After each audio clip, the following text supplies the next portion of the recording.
ప్రియమైనటువంటి సోదరి సోదరులారా, ఈరోజు కొంతమంది దైవ సేవకులు ఏమంటున్నారంటే, మరి ప్రభునేసుక్రీస్తు వారు సువార్త ప్రకటించలేదా, అద్భుతాలు చేయలేదా, రోగులను స్వస్థపరచలేదా, అందుకని మేము కూడా రోగులను స్వస్థపడుతున్నాం, అద్భుతాలు చేస్తుంటున్నాం అంటున్నారు.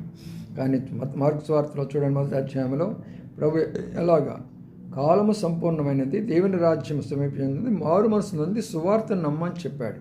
కానీ మొట్టమొదటిగా దైవ సేవకులంటి వారు సువార్తను గురించి చెప్పాలి.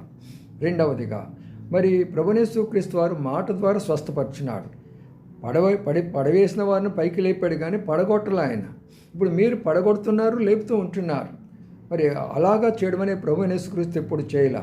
ఆయన తాకుడు ద్వారా స్వస్థపరిచినాడు, ఆయన మాట ద్వారా స్వస్థపరిచినాడు, ఆయన వస్త్రం ముట్టుకోవడం ద్వారా స్వస్థపరిచింది. అలాగా చేయగల శక్తి నీలో ఉంటే జరగాల. అది లేకుండా నేను కూడా యేసుప్రభు సేవ చేస్తున్నట్టు ఎలాగా ఉంటుంది? అందుకని వాక్యాలు తెలుసుకొని దాని ప్రకారం సేవ చేయి. ఎవరు వద్దనరు వాక్యాన్ని